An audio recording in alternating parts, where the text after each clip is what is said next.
All right, Denny, you know the drill. We'll wait a couple seconds, chime it in. 10:50 at night here in New York. So let me get a couple things situated. Let me get that. All right, three, two, one. If you're just joining us live on Twitter, live on YouTube, we greatly appreciate your love and support. Randy Cruz, Denny Blanco, my man Josh Rodriguez, off the heels of a Game 5 victory for the New York Knicks at Madison Square Garden.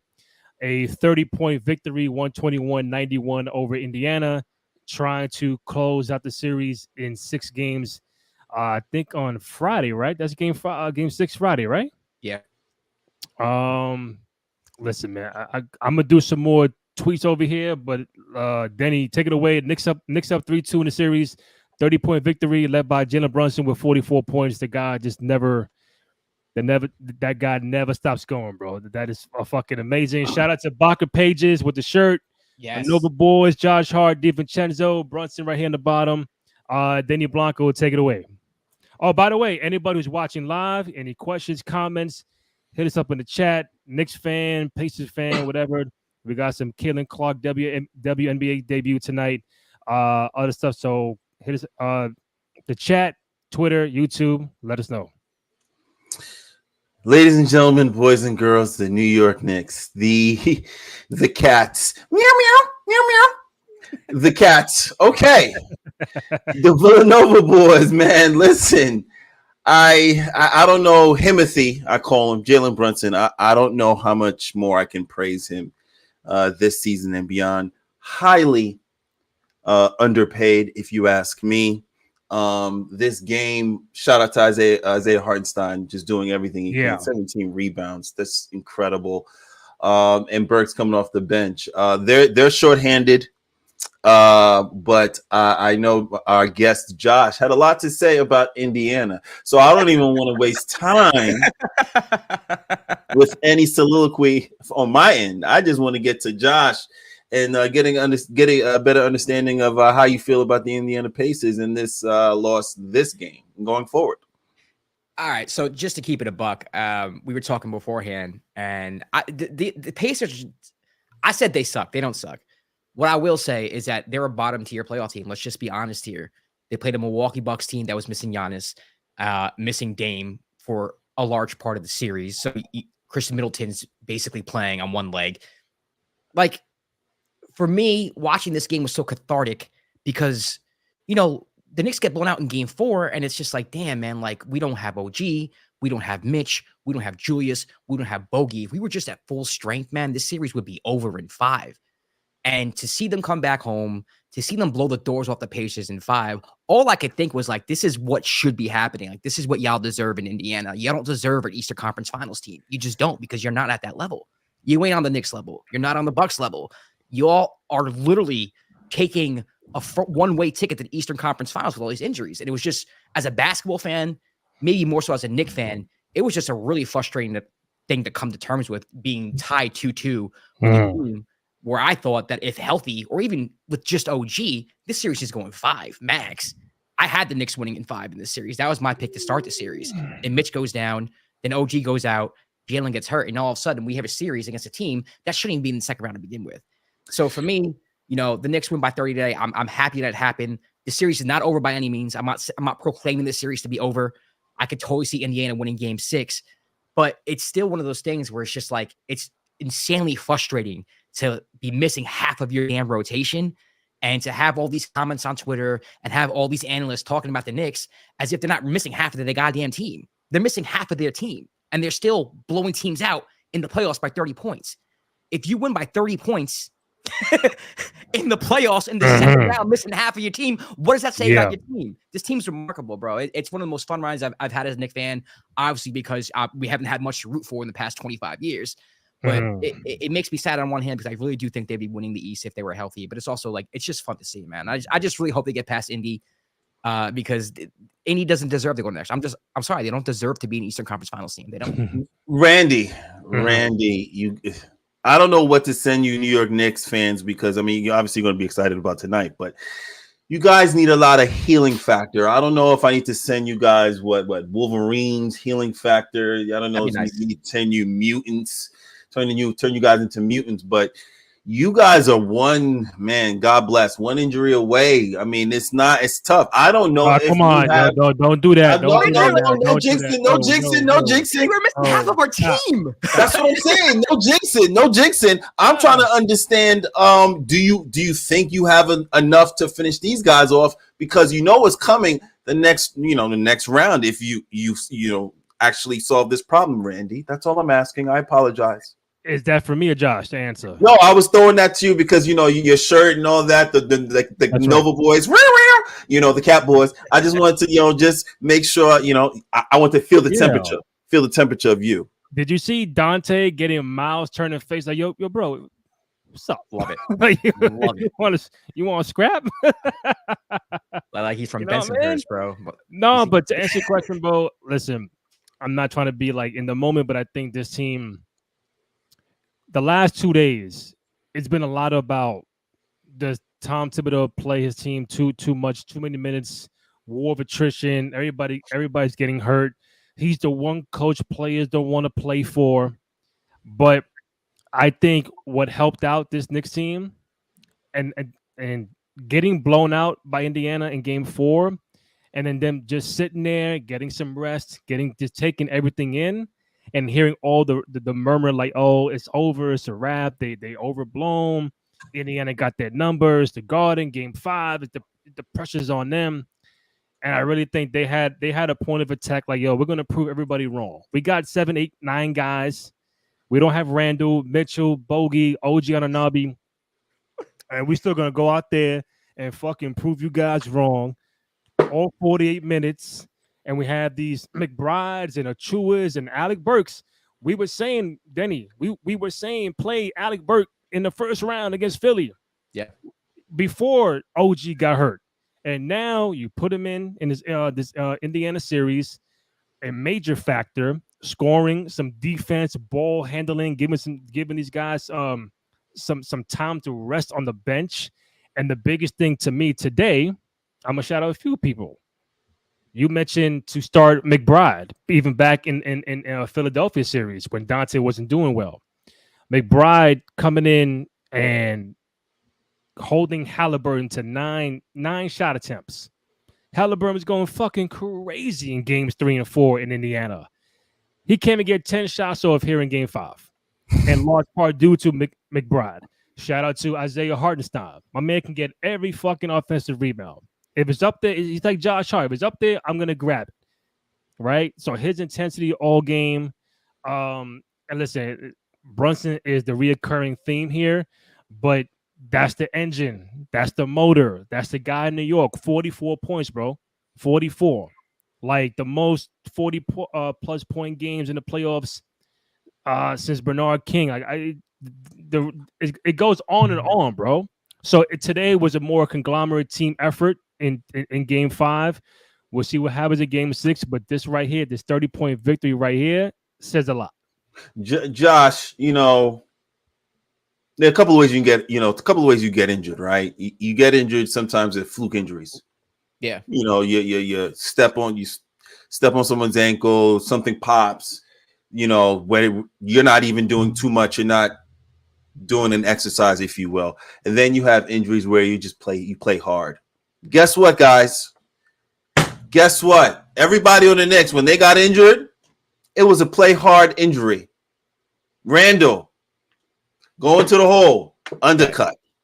Then you have just recently your man, we just talked about Bogey, playing hard. He got hurt. OG, he's been playing so hard. He pulled his leg. He may not be back for a little bit. He pulled a hammy. Those take time to heal. So it's the next man up for the Knicks. That's what I love about them. But Josh, the big bad wolf is next. You know what's coming, and I'm asking you, how do you feel about that? Because talk to me. Is he talking about the Celtics? Is that the Yes. big bad wolf? Well, so the big first, bad wolf, big bad green wolf. let's be fair. Series not over.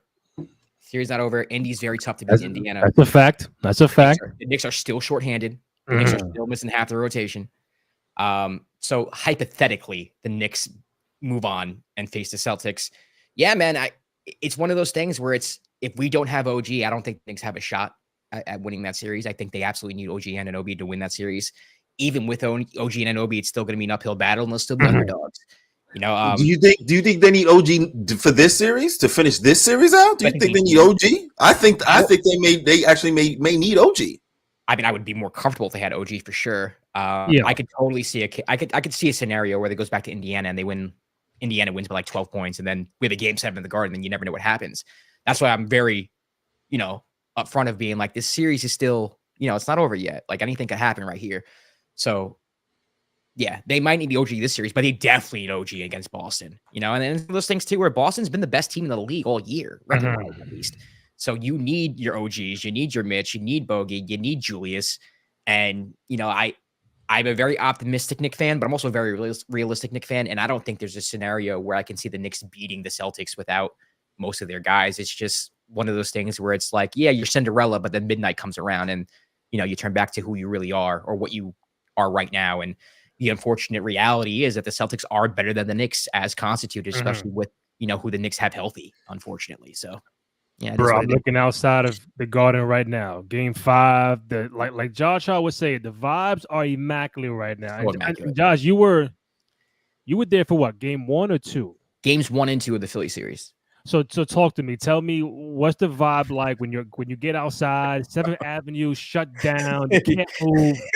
They're chanting. F this guy, F that guy, respectfully. But now, what is it like? Respectfully, disrespectfully.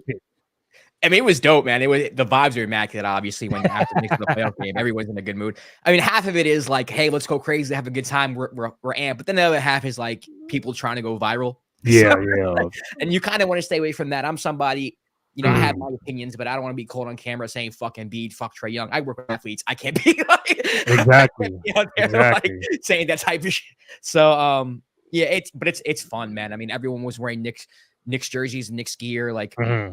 I was in the Bronx the day of game 2 before I went to game 2, and people in the Bronx, I was wearing my John Starks jersey, and people were like, yo, you think they win tonight? You think they win tonight? Just having conversations with me. So the vibe in the city is immaculate, man, and it's a great time to be a Knicks fan. We deserve this, Randy. We deserve this. We do, man. It's been a long time coming.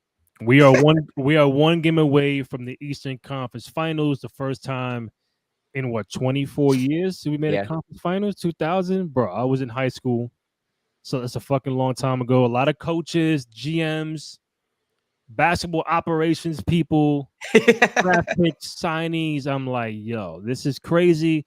But if you are a Knicks fan, man, listen, enjoy it. It's incredible right now. One game away, and just to hear Knicks are in the conference finals, I'm going to keep saying it. I told Denny Blanco back in October, before the trades happened, when they had Barrett still and Emmanuel quickly, I was saying this team can go to the conference finals, most likely against the Boston Celtics. Yeah. When the OG trade happened, to be real, Denny texted me and was like, I don't know. And I kept telling him, bro, 1, you got to give it time. 2, OG is a master of defense and offense. He's mad young. And then as a throw-in, what they were saying, you get Achua to be the backup to Randall. Yeah. And everybody loved RJ and quickly, and I get it, but now it was just a better fit for the puzzle that we're trying to build. Yeah. And anytime OG plays, bro, we're like 28-4 when OG plays. It's insane. Fucking insane. Yeah. And that's even without Randall too. Like, you know what I mean? A lot of those games are without Randall and OG. If OG's in the lineup, they're winning. They're winning games. It's unbelievable. You guys fully healthy would be so scary. I just think the future is bright with everyone just keeping a Band-Aid on their injuries. If everybody just keeps a Band-Aid on their injuries, the future is bright with you guys, man. Y'all young. Y'all got guys that are I was just telling Josh, I was telling Randy, man. I've never seen this the chemistry between the Cat Boys. You know, they've had it for a long time. The Cat Boys. they've had it for a long time, and you don't see that often in the NBA circles. No, man.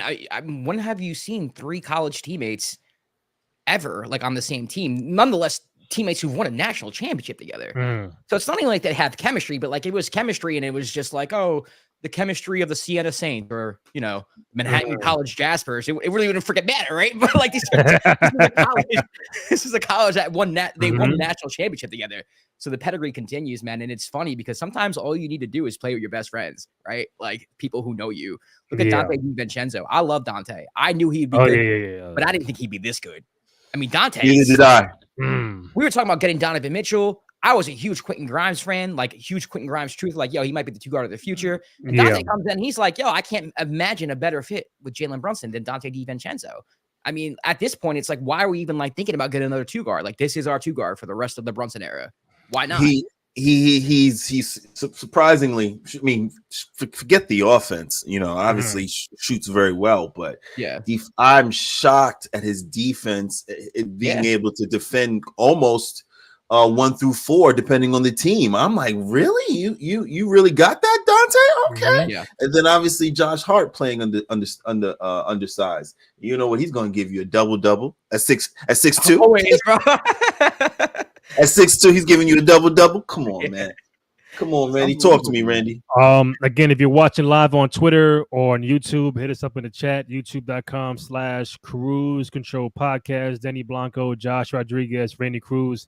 Recapping Game 5. Knicks take Game 5 over Indiana. I do want to pull up this box score because I think what's telling is that the one thing that Indiana did well against New York in Games 3 and 4, mostly Game 4, was keeping New York off the offensive glass, but this game was the total opposite. Hartenstein had 12 by himself.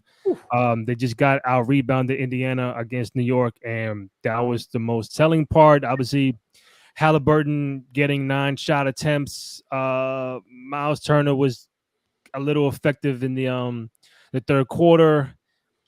Not so much bench play this time around, but what else sticks out to you, Josh, about either side, Knicks or Indiana, from the box score?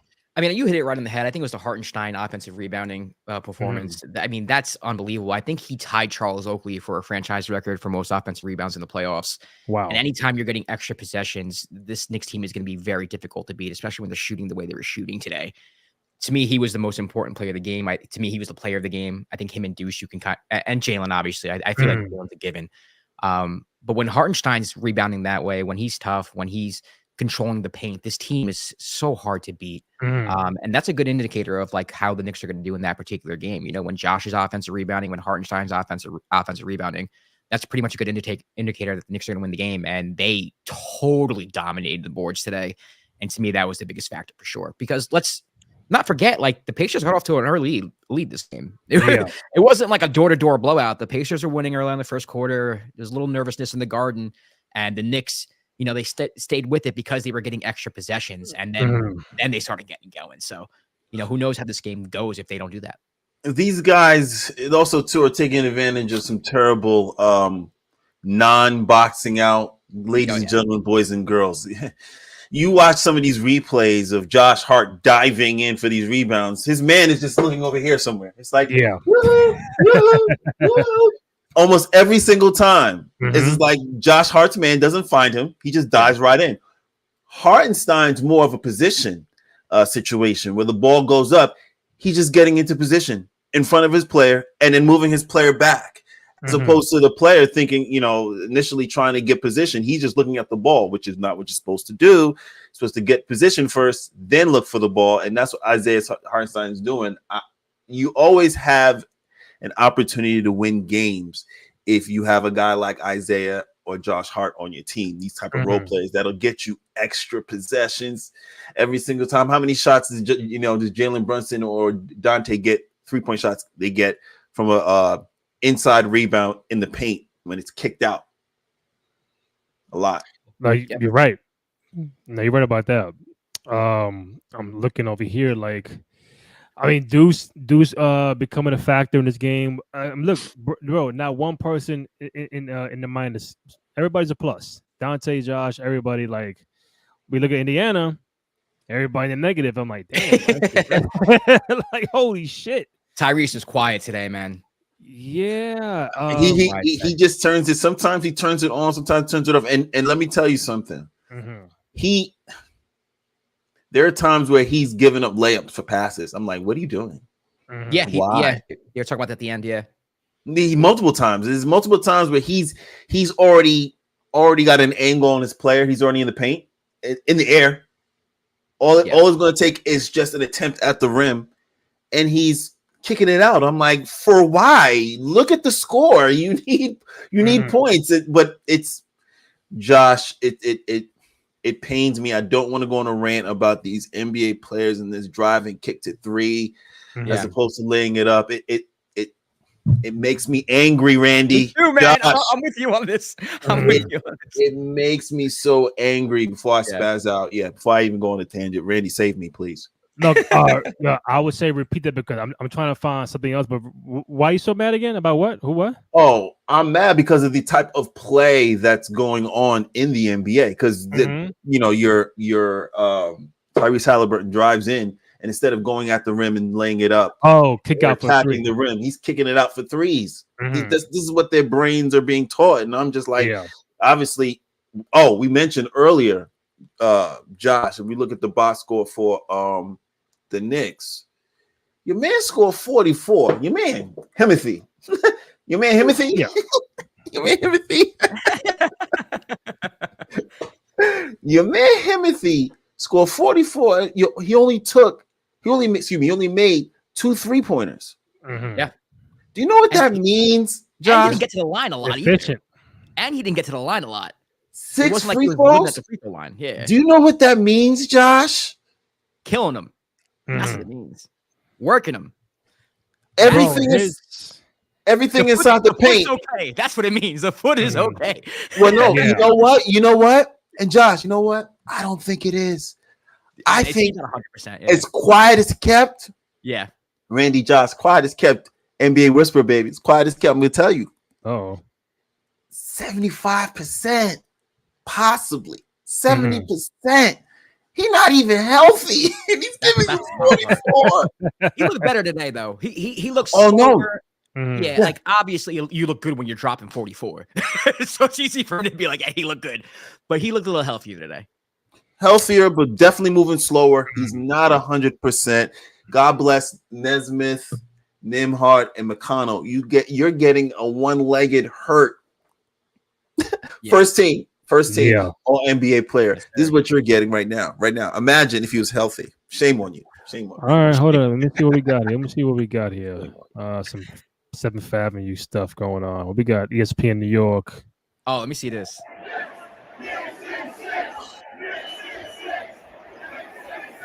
There you go. Man, once. Bro, listen. We can joke about it. The day that the Knicks win an NBA championship, we can say, yo, it's going to be shut down. It's going to get crazy out here. Bro, this shit goes beyond that. Like, nobody's safe, bro. Nobody's going to school. Everybody going to say, fuck that work shit. I'm calling out. I'm sick. I'm going to parade. Bro, that parade might be a whole week, a whole month. That's going to be like some Project X shit. I swear to God. Yep. I swear to God, bro. I was just talking about Boston. You talking about championship. Here we go. No, I'm looking at this. This is a Game 5 conference semis win. Right. God bless. And like, I'm gonna go back to that in a second, but I'm watching the Josh Hart and Brunson podcast, and they showed they seeing these videos go viral, and they're like, yo, whenever we can close out a series at home, we got to go out there. And I'm like, yo, if y'all go out there, forget it. Ain't nobody going home. Nobody going home. You could do your podcast outside, bring a light and a camera and a microphone. Bro, you ain't get off 7th Avenue. You might as well start the parade right there. You're gonna stay there overnight. You might as well start right there. Get ass. Like, cause no, you start walking down 7th Avenue, everyone's gonna follow you. I Bro, mean, they you see just Josh Hart Boston walk down like, oh shit, nah. We all doing it. Hey! It's like that Verizon commercial where the person's walking and the whole city's following them. That's what it is. Yeah. What else I got here before I switch gears here? I did see Big Perk in the that's why they won Big Perk in the building. We're in the building, That's right. in the building with the big homie. Yeah. Yeah. Morgan. Hey, what we doing today? We winning. What Big Body Buzz is doing? Absolutely going on. Yeah. Knicks and 7. Possibly 6. But they damn so getting down. Hey, yo, we getting our back up off the wall. Bro, New York is lit right now. Congrats to the Knicks. I could find some other stuff. Multiple of stuff. Multiple of things. So shout out the Knicks. Game 5 with a W. Game 6 on Friday. Before I go to Clark and everything, what else has been surprising you in these playoffs in the conference semis, Josh? I think Tyree, up until today, Mhm. Tyree's scoring ability, I think, was really the reason why the Pacers were beating the Knicks or even competing with the Knicks. I mean, I was under the impression that he was hurt. I mean, the hamstring has kind of held him back since he's hurt it. And going into the series, my mindset was just kind of like, he's not going to go off on us. He's not going to have these type of games that he had in game 4. So that really surprised me. Nesmith, for as hurt as Brunson is, he still has done a good job on Brunson. So I'll give him that. The Pacers, when I think of them, I think of a horrible defensive team. And they actually haven't been bad this series up until maybe this game. They've been doing a pretty good job of containing the Knicks in the half court. I'm not saying they're great defensively, but the defensive intensity is there. And that did surprise me about the Pacers. Yeah. Denny Blanco. I think right now we have Minnesota and Denver going at it game 5. Minnesota was up 2-0. Everybody talk about sweep, NBA Finals, World Championship, and they're in a dogfight with Denver right now. The score is, I don't know yet. I see it 31-29, but that may be Minnesota. Okay, all right. They're fighting. Conley's out today. Yeah, no Conley's Conley. out. Conley's out. Once again, you got these injuries. I don't know what's going on. Donovan Mitchell, he was out the other day with a calf injury. So what? Is he supposed to come back and play the next game? You dig? Like, I don't know, man. Jalen up here walking around. You know what I mean? On the court, you can see visibly folks is hurt. A lot of people is hurt. Yeah. They limping through a lot of injuries. I thought Dante got hurt a couple of times. That he got a hard screen. I thought he died. Yeah, with that hard screen earlier. So it's a lot of people out, man. A lot of listen. You got from New York. You got no Randall, Mitch, Bogey, OG, no Porzingis. You got no Kawhi for the Clippers. You got no Conley now. Mitchell's banged up. Jimmy Butler was out from Jimmy Butler was out. Giannis Dame. Yo, it's a lot of people. Then you said Middleton was on one leg too. Like, so Embiid on one leg getting 35 a game. Bell's palsy. And Bell's palsy, bro. His face was fucked up, bro. What's going on? Still killing. Yep. Still getting 35. We need to get the NBA some. We need to get everybody healthy for next season. This is crazy. Yeah, we do.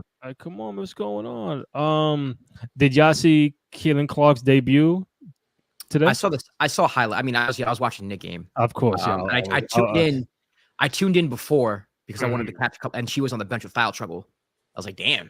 Yeah, real quick. She was 0 for 3, 2 fouls. I was like, damn. So then I turned on the Liberty game. And then the Liberty blew like a 12-point lead before half. I was like, okay, let me just this is not what I expected my WNBA experience to be. And then I just tuned into the Knicks game. But I did see highlights, man. It looks like she struggled keep taking care of the basketball. Yeah, I'm trying to see what the she had 10 turnovers. Will you expect? I mean, NBA. Welcome, Caitlin Clark. Yeah. This is the real deal. Obviously, you got some folks that are, expecting you to be rookie of the year. Then you have some folks saying, "Oh, you can win rookie of the year and MVP. Wild. What? It's disrespectful. What? Yeah, and then the same Why do year. you want to get that girl killed on the basketball court, people? You're setting her up for failure. Candace Parker did it. Here's the thing. I like Caitlin Clark, and I'm rooting for Caitlin Clark, but I do think a lot of people who root for Caitlin Clark are hella disrespectful to the rest of the women in the WNBA. There are a lot of women who came before Caitlin Clark and who set, like, the foundation for this league and who've been putting in work and who have been winning MVPs and who have been setting records and have been bringing people to the stands. I mean, I went to a Las Vegas Aces WNBA Finals game. That place was packed, bro. Yeah. Like, packed. I'm talking like packed, sold out. You look at the Liberty games last year, like they were filling out that the stadium in the Barclays Center. So, it's one of those things where it's like, I hope she does well. I think she's great for the league. I think she's fantastic. Her teammates seem to like her. I think she's good with the press, and I'm rooting for her. But there can't be this disrespect of like, oh, she's the Michael Jordan of the WNBA when she hasn't even played a game yet up until today. Give us some time. Root for her. Hope she does well. But pay respects to the Aja Wilsons, to the Breanna Stewarts. You know what I mean? Like, pay respect to them and realize that, these women are the best players in the world, and now Caitlin has to go against them. She's not going against Arkansas on a Tuesday. Like facts. Yeah, it's just it's just a lack of respect for the W. That's why it kind of gets me going, because you can like Caitlin Clark and you can be rooting for her, but you don't gotta disrespect every other women's basketball player there is. They should listen, Caitlin. You should be writing every media outlet, dear media outlet. Please refrain from trying to make me this messiah. I am not. I am just a regular player trying to fit in and trying to be Caitlin Clark and trying to just play WNBA and learn this new professional game that I'm in and living my dream. Please refrain from setting me up for failure. Sincerely, Caitlin Clark. P.S. Denny Blanco sent you. And also, it's an unnecessary amount of pressure on her. You know what I mean? Of course, I can imagine what she's going through right now. There's cameras everywhere she goes.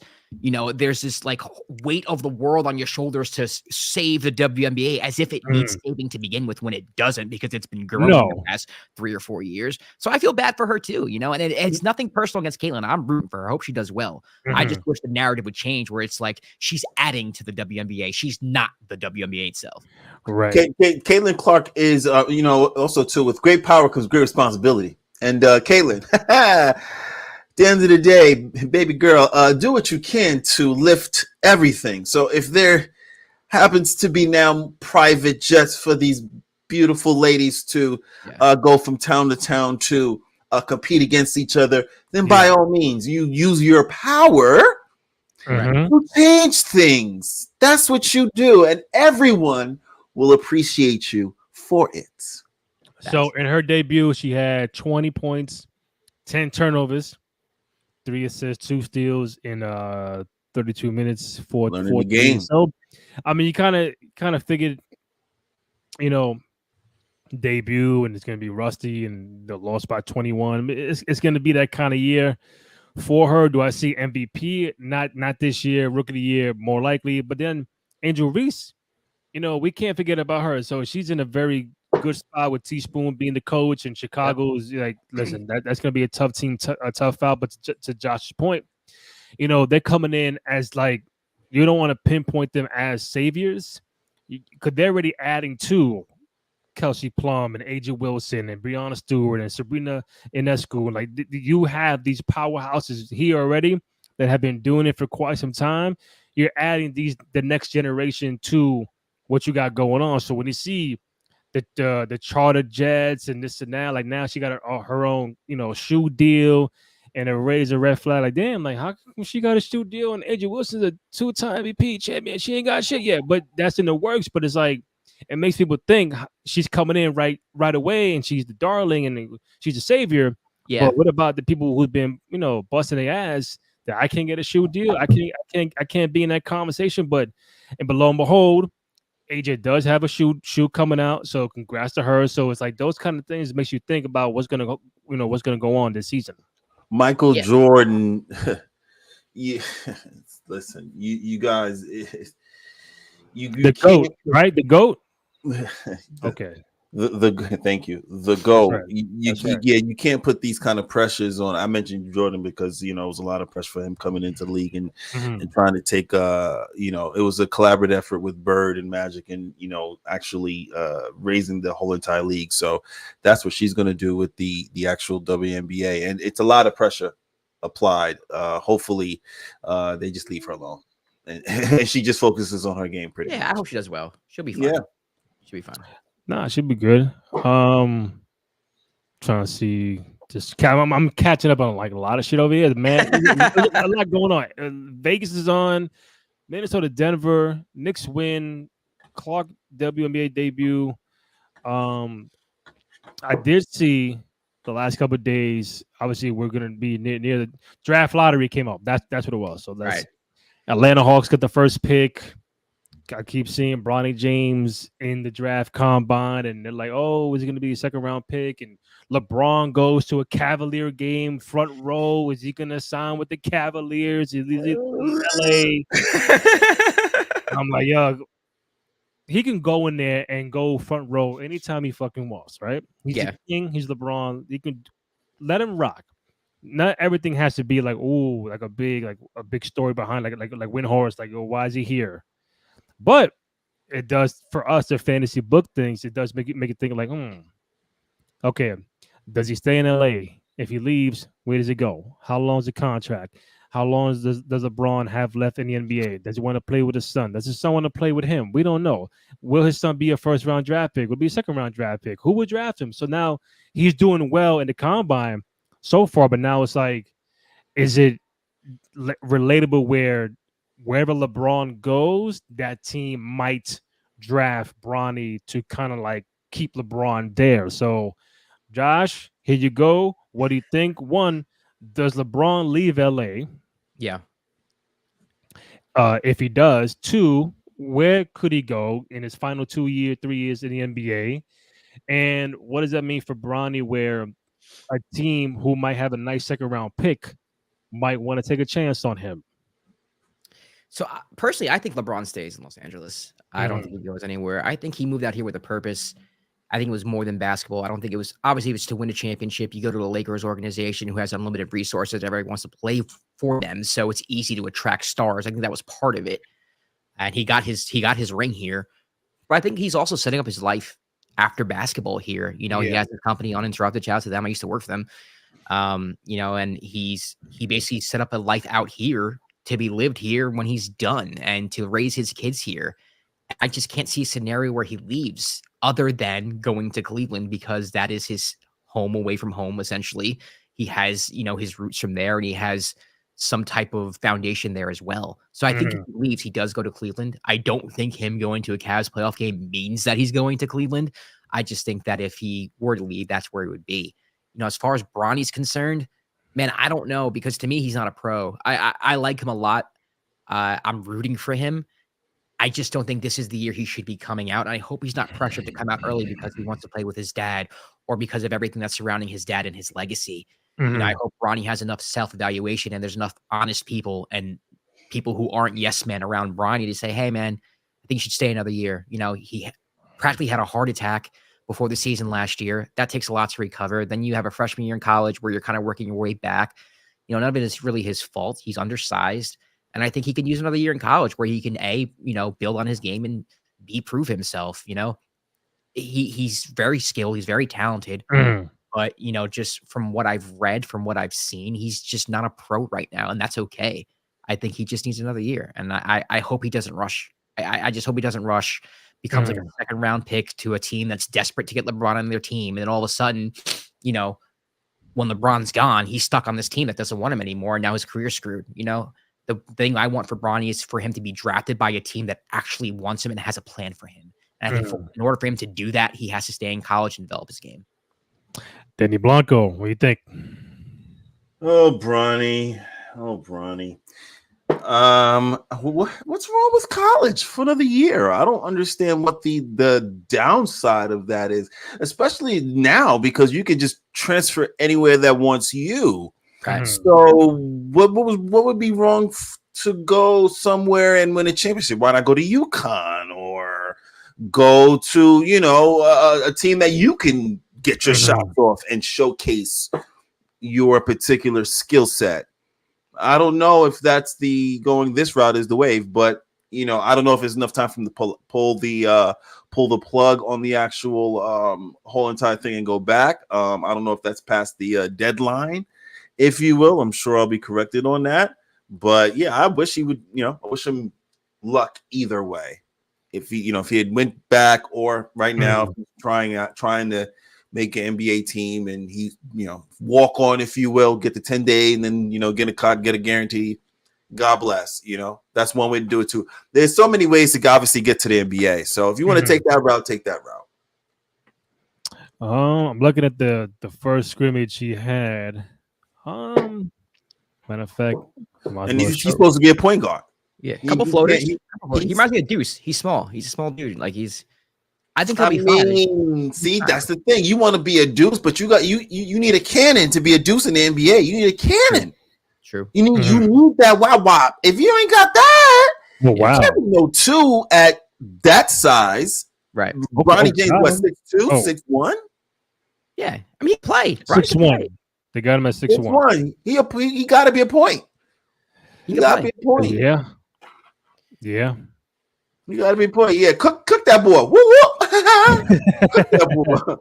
I think, for a lot of people, when you're famous and you got a kid that's gonna go in your profession, whether you're a basketball player, movies, whatever it is, hip hop, the expectation is so high. Like you being LeBron's kid, like they're gonna look at you like you got to be like better than your pops, bro. Like bro, like I just like I got 1 year of college. I'm in a draft combine. Like let me be me. Yeah, and that thing is what Josh said. There are people in his ear like telling him to come out now, and if there's any pressure from LeBron because LeBron probably got 2-3 years left. And to me, if I feel like if I can do it, I'll say go back 1 year. But we've seen a lot of second round draft picks, some who are in the playoffs right now that people slept on and become all-stars. I'm not saying he's gonna come out this year and be an all-star next year. I'm just saying like he does need work. Yeah, a lot.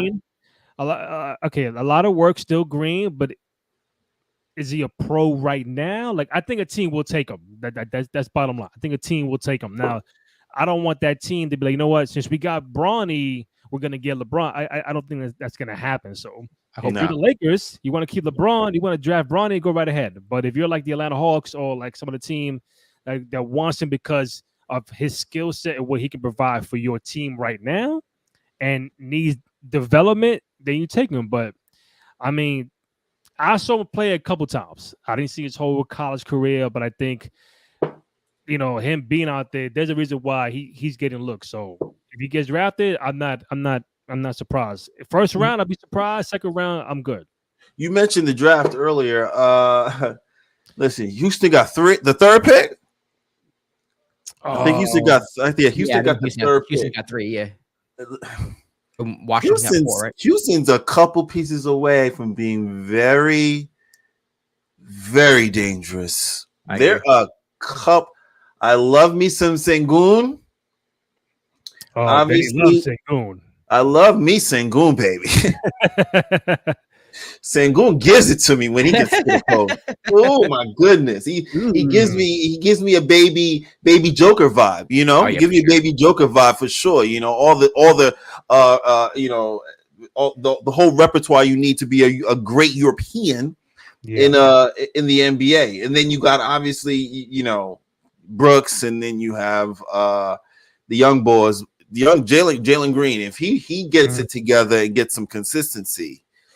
I don't know what the Wizards are going to do with number 2. At that point, they're going to be rebuilding for about 8 years. San Antonio getting 4 after getting Wemby, that's interesting too. Yeah, that's going to be interesting what they do with that 4th pick. After they get Wemby, they get the 4th pick. Yeah. Wow.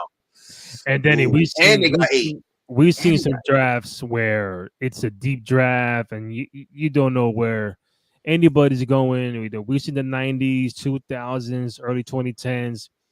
this might be the first draft. I'm like, bro, I don't know who's going first. Who's coming out? Like, Bro, I Atlanta, know nobody. are you gonna that French trade the kid, pick? that 7-foot French kid, right? Alexander Sarr, I think his name. I don't even know the names, bro. I've never. There's not a person that's stood out in terms of 1, 2, 3, or 4. The concept goes down to the GMs, and if you look at these teams, just if you sit back and you take an understanding of GMs and what they do and how they scout, San Antonio, San Antonio, Tony Parker. Manu Ginobili, okay, forget Tim, right? Forget Tim. That was the easy, that's number 1, right? Yeah. But they have the ability. They know who they are drafting. They go after them, and they always get a winner. Yeah. Always. So look out for the San Antonio Spurs. Pop is sitting back like, yeah, got him. Back. We back. Yo, Josh, it's so crazy how it's like the Knicks are so good right now. Bro, this right here will be the time, when we pick him, when we got top 5. Yeah, top me 4, ready to be hyped right now, bro. The past 20 years. It's like now it's like, bro, I swear to God, I didn't even think if the Knicks had a first round top lottery pick at all. Yeah, they have 2 at the end. First time in a long time. I'm like, oh, okay, with the draft lottery, we good now. Yeah, it's like, because realistically, like, who is that player going to crack the rotation? Probably not. Nah, yeah. I could see Atlanta. I mean, there's rumors about Trae Young and like, do they keep Murray? Do they keep That's gonna be Trae interesting. Young? Yeah, what Atlanta does that pick is be very interesting. Yeah, that pick could be gone. Like, oh, I'm giving you this pick and a Trae Young to somewhere, and I don't know. Like, packaged him like some chips. Because like someone like him could be on the move. Donovan could be on the move from rumors. I'm like, Atlanta got to make a move. Do you think Trae Young is an Atlanta Hawk next year? Man, that's a great question. And if not, where does he go? I think there's some real smoke to the Trae Young to San Antonio rumor. I really do. I think I've heard it enough where I'm comfortable to say that the Spurs want him and he's very interested in going there. I mean, if you wanted to read into like Instagram stories, he posted a picture of him in like a Spurs jersey. I when he was like a little kid. I think those things are real. I think that him and Victor Wembanyama will be really hard to guard in the half court offensive set. I do think, that's their next move in San Antonio is pairing up a point guard or someone who could run that offense, because that was their biggest weakness in the offense this year. They tried Jeremy Shohan and that didn't really work out. No. Jones is a very nice backup point guard, but he's not someone who I want starting. So I think San Antonio is looking for that piece. I don't know if Trae's necessarily a player that Popovich wants to coach, though. He doesn't strike me as a Greg Popovich type guy. Someone who's going to get dirty, do the small things, play defense. So that's the one thing that kind of about. So I do think Trae might start the year in Atlanta, but it wouldn't surprise if he's gone by the deadline. You thought Popovich yelled at Tony Parker. Oh man, yeah.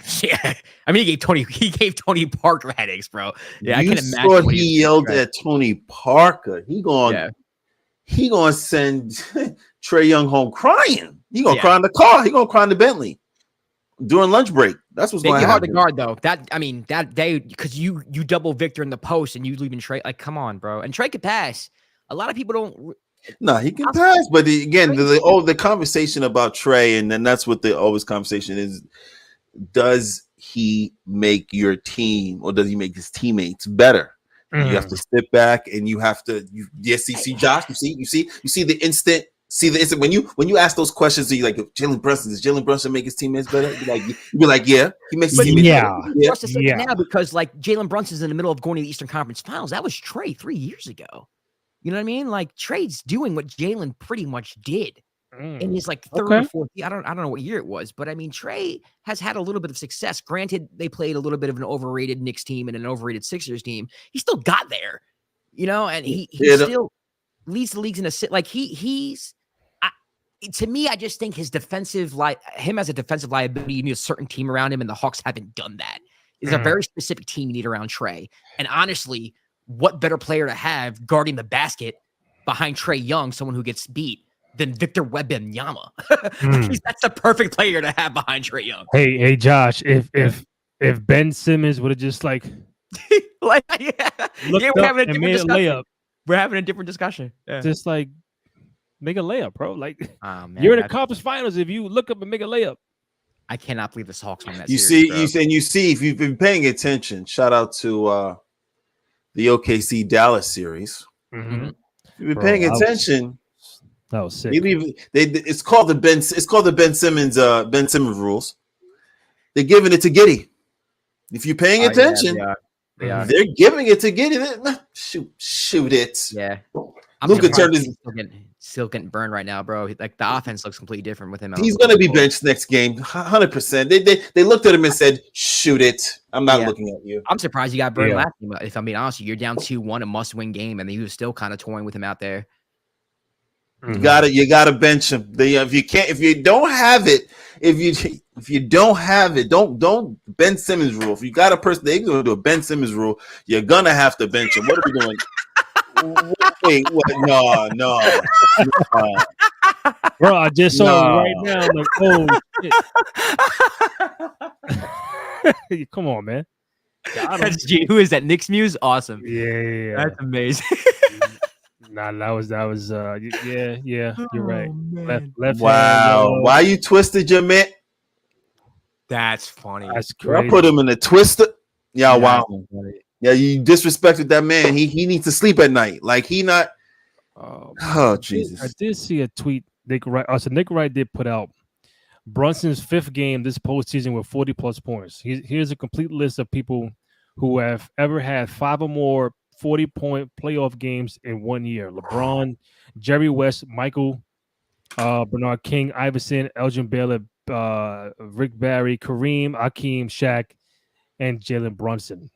Nah, he's not first team All NBA. You're right. He's not first team All NBA. Look at that list. Bro. No. He's not first team All NBA. Bro, He's that not, is a crazy. That's like Nah. Mount Rushmore Hall Nah. of Famers. he Bro, can't Bro, captain by a the end team. of the playoffs, he might pass MJ. If they get in the Eastern Conference Finals, he's gonna pass MJ with that. Randy, He'll have 40 is he carrying the Knicks? Yes. Josh, is he carrying the Knicks? Yeah, absolutely. Okay, I just wanted to make sure. I just want to know what the definition of carrying a team is, and he's Bro, It's that. It's to with the Brunson. point where my brother, I think he asking me, messing around. He'd be like, "Yo, that's the franchise, right? That's the franchise right there." I'm like, "Of course he is, bro. Of course, that's a franchise." That guy right there has single-handedly changed the dynamic of this team for the future going forward. Every kid loves Jalen Brunson. They want his autograph. They want his photo, and I get it. It's just amazing how we finally got the point guard that we haven't had in a while. I think since Marbury. Since Marbury, we haven't had that dynamic point guard that could score, do all the intangibles. And in 2 years, I want to repeat that in 2 fucking years, has changed the whole dynamic of this whole New York Knicks franchise. And breaking all kind of records. Like, and people still saying, "Oh, they're overrated. Oh, it's a fluke. Oh, you know what? They did good tonight, but they're gonna go down tomorrow. They're out in 5. You know what? They're out in 6. Yo, you know what? Next round they out. Like they keep proving you wrong, bro. There's a reason why they're still here. And he's getting 44. His floater is by far like the most unguardable shot in the league right now. You can't block that shit at all. You have to understand, Randy. This guy's been, the most frustrating part of when you're 5'8", 5'9", and you're trying to score over a guy who's absolutely taller than you and bigger than you. It's the most frustrating thing you can possibly think of. And every single night, they put somebody taller and stronger on Jalen Brunson, and all he is doing is giving you the shakes. He's giving you the head fakes. He's giving you the stop goals. He's doing all these little and pump fakes, step throughs. He's giving you all these things you need in a repertoire with a short guard you need, and only a handful of guards have this bag in the league. You're Kyrie, you're possibly your man Ja, and your man De'Aaron Fox. There's only a couple people that have this possible back. Steph, of course, whatever, that. But 15th, Jalen Brunson is the 15th NBA jersey top selling jersey, 15th. Okay, but everybody in front of him, I've seen him cook. I've seen him go down to Denver and cook Nikola Jokic. Yep. I seen him cook him. I seen him go to Phoenix, do some work. I seen him do some work in Phoenix. I seen him do the work in the LA. I seen him give LeBron some work. Straight up. LeBron was like, I got you. He said, no, I don't. Oh, he's going. Where'd he go? What happened? Draymond Green talking about, yeah, I was guarding Jalen Brunson. Draymond. That tells you everything you need to know about how phenomenal that man is. He's underpaid. Shout out to Jalen Brunson. Shout out to the Knicks fans. You guys have winners, and hopefully you continue this momentum. Before I wrap it up, speaking of Brunson, not sure you guys saw it. So, Nick Wright, he does a thing I think every couple of months, maybe every year, is on his show called the Superstar Club. Yeah, Club Superstar. Yeah. Club Superstar. Is he? Did he get invited? Did he get invited? He's in the club. He did a recent one, I think 2 days ago. So his thing is, who's in there, who's on the waiting list, and who's getting bumped out from last year. Mm-hmm. So on this graphic that I'm showing you now, show me the graphic. I need to see the new club. Getting bumped out on the bottom right is. To him, it's Dame, Devin Booker, and Jimmy Butler. They were there last year. Oh, we got Jalen. We got Jalen up in the upper room. Okay, so we got Jalen in there, Tatum, Luka, Kevin Durant, Shai Gilgeous, Embiid, Joker. Up top is the Ant-Man with the DX sign, Giannis, LeBron, AD, and Steph Curry, who's in the Cancun room. But on the waiting list is Wemby, Jamal Murray, Tyrese Maxey, Donovan Mitchell, and Kyrie Irving. So, do y'all disagree? Do y'all agree? I think you gotta get AD out of there, man. I like AD a lot, but like ain't nobody considering AD got to go to either the second floor or he got to be trying to fight to get back in. Yeah, I mean he don't play like he's just. I love AD, but I don't think anyone looks at AD anymore. I'm like, yo, he's a superstar, To me, I agree with everything else, though. I think next year you're going to see Tyrese Maxey and Wembanyama in there. And honestly, you could put Jamal Murray in there because he won a championship, bro. Yeah, where's Jamal? Jamal fighting to get in? No, that's disrespectful. Get in? What does he got to do? That's Nick Wright. That's disrespectful. Replace Jamal Murray. Yeah, replace AD with Jamal Murray. I think you got it. That's disrespectful, bro. Yeah. Wow. You guys, Nick, come on now. You better than that, baby. You tell me. Better than that. Yo, Kyrie should be in the club, bro. Kyrie's a fucking superstar, the world champion. Like, what are we talking about? Kyrie has such an interesting career because obviously when he was with Cleveland, LeBron, and then even his time with Brooklyn, I think everyone considered him a superstar. But him not playing as much and getting hurt and everything that went along with it, I think people forgot how good he is.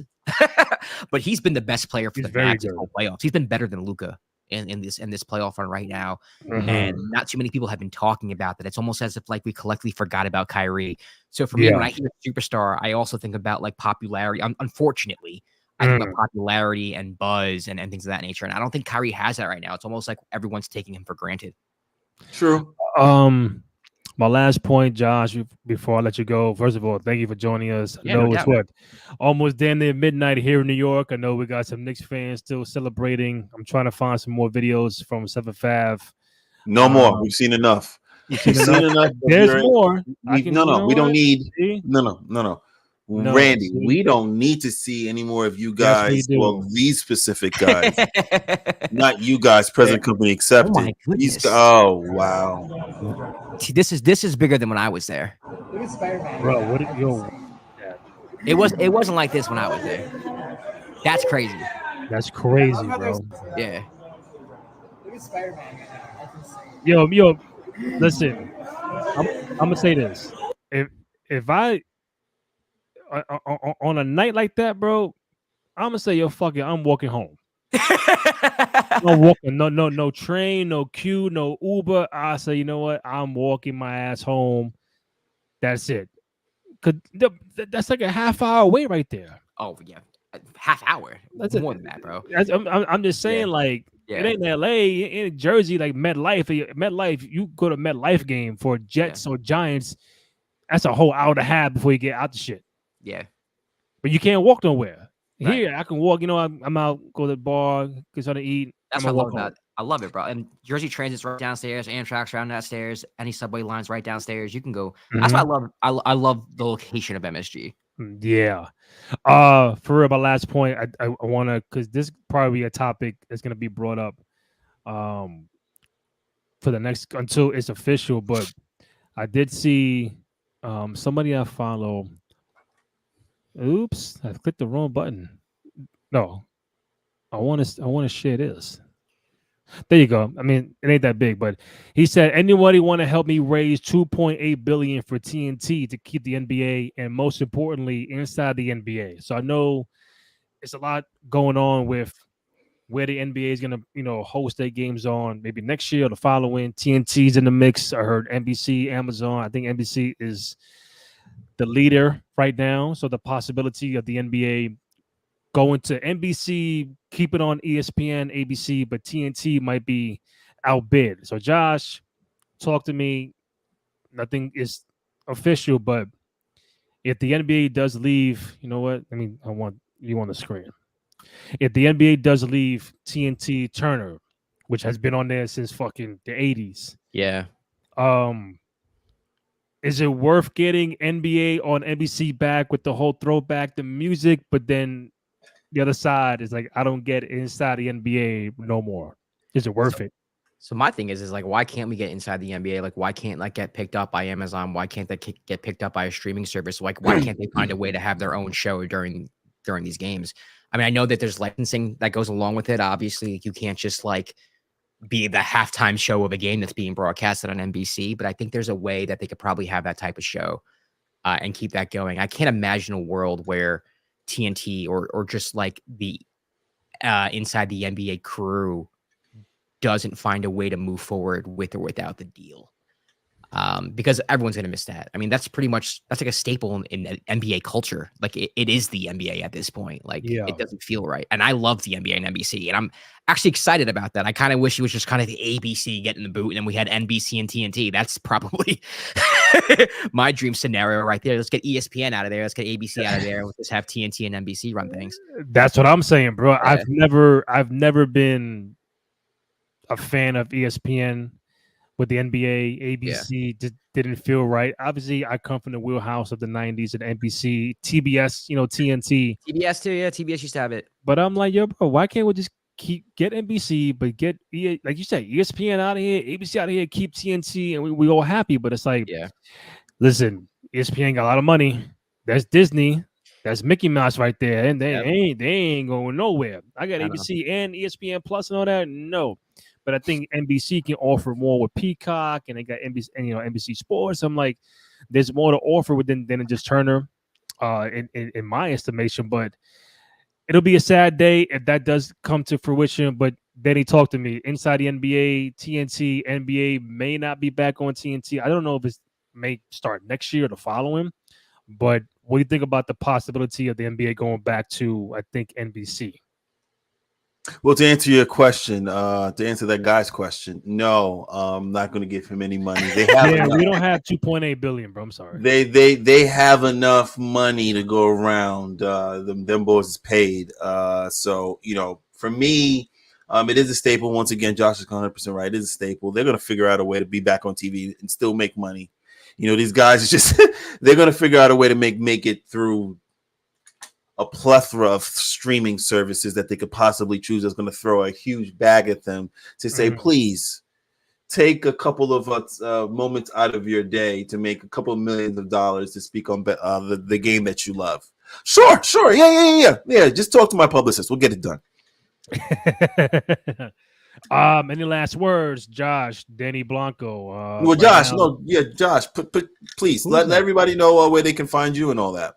Yeah, I mean, I still run my podcast, The Dime with Josh and Quab right now. I don't do it as often as I used to, just for the simple fact that my job involves me like going live immediately after a lot of these games as a producer and editing and And so like my job comes first. It just is what it is. Yeah. But I still have my podcast, The Dime with Josh and Quab. I think next year we're going to start ramping it up even more. So please follow that on Apple Podcasts, Spotify, and our YouTube page too. Trying to grow that. You can check out the shows that I help produce. That's Jenkins and Jones, which is like a basketball, football, sports comedy podcast, current events and all that good stuff. And then make sure you check out Hoops Tonight with Jason Timpf. Jason is a really smart guy. He breaks down the game better than almost anyone who I know on TV, if not better. So check that out as well. And if you want to follow me on all social media platforms, I'm at Josh_Rodriguez_. Yeah. Nice. Denny Blanco at Sir Denny Blanco on Twitter, Instagram, TikTok. Randy J. Cruz, RENDY, letter J C RUZ on TikTok, Instagram, Twitter. I'm looking at Denver. Denver was up at the half. They're up 6 at half. Up 6 at half. We'll see what the Ant-Man's going to do in the second half. Josh Rodriguez, the Volume Sports, man. Thank you, man. I appreciate it. And hopefully the New York gets it done. One more game. Hope so, man. Because I don't want to go back to the Garden for no Game 7. No, might happen. The Patriots in Indiana, man. That's a tough spot, but let's see if they can. But you know what? That is a real throwback series. Way to go! It is, man. I don't want no Game 7, but I'm like, oh, like that's gonna be crazy. But hopefully we get it done in Game 6, and then we can look at Boston for the conference finals, brother. Hope so. Hope you're right. Josh, Denny Blanco, thank you, man. I appreciate it. Take care, guys. All right. It's in the game podcast, basketball over narratives. You heard? Yes, sir.